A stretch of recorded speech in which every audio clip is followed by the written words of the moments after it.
Alright, you guys, so I literally just put this on here and did that number, and I mean, there's a breaker bar in there, but you didn't even use it. I mean, so brand new axle. Somebody put a brand new axle on, but whoever fucked this truck didn't have a clue. So I'm gonna put this out there that they just need to be torqued and tightened at very least. So if you're the idiot that worked on this avalanche, you really should learn what the hell you're doing.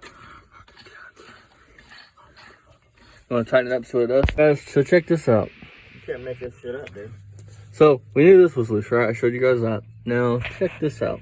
There's supposed to be a nut like on a bolt, like right. I don't know if you guys can see it right there. They're gone. So basically, the only thing that's holding this together was hopes and dreams. And yeah, whoever worked on this avalanche, you're an idiot, and it's not touch another vehicle. Sorry, but it's true. Well, you guys, cut off. This one's actually split apart for a minute. That actually just shoved it back together. Quick release wheel bearing.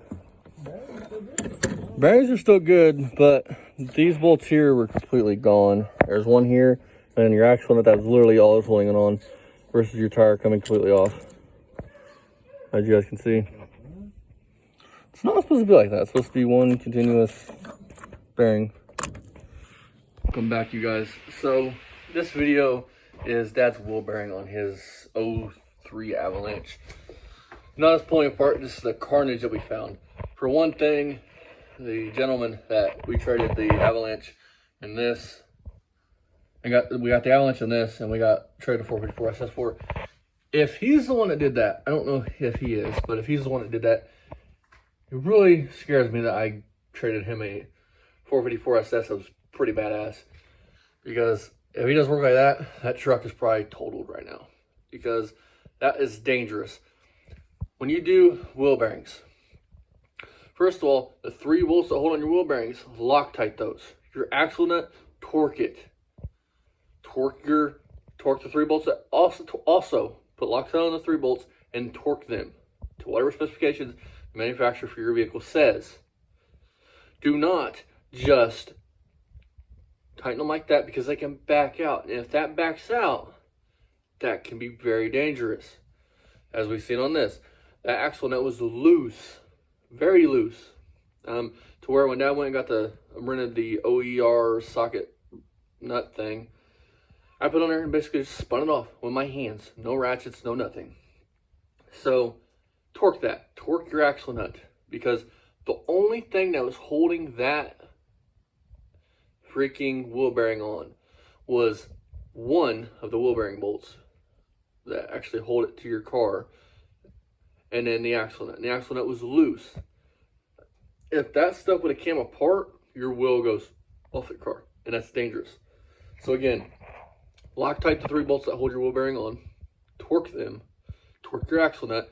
When you buy a wheel bearing, I'll pause you guys. Be right back. When you buy a wheel bearing, it comes with one of these. That is your torque specs. Don't throw this away. Don't think just hand tightening is the best.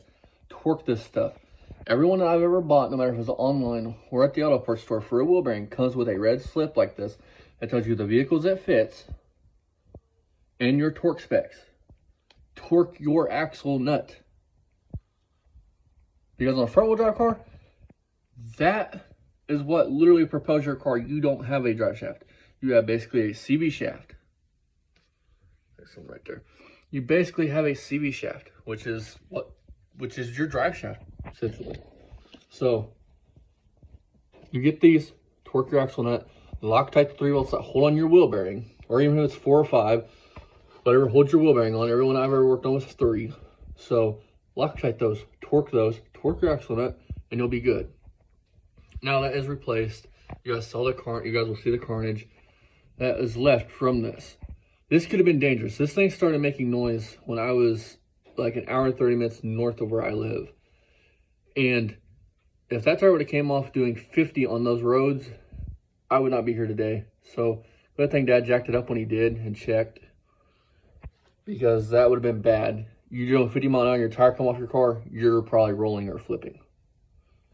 Or if you're doing even more, like if you were on a I-70 whatever your highway is, and you're doing it fucking 70 mile an hour, 60 mile an hour, that comes off, you're hurt. Stay tuned tomorrow. I'll show you guys the SUV that we are, it's a 99 GMC, I think, or Chevy truck that we're pulling the fuel tank on, because I think that, for one, it's going to be cheaper, because I will pay $80 for a fuel tank, lines, and sending unit, and we'll just mock it up in this truck and we'll make it work, versus having to buy lines, sending unit, or lines, a pump, all that. So stay tuned for that. I hope you guys enjoyed my little rant.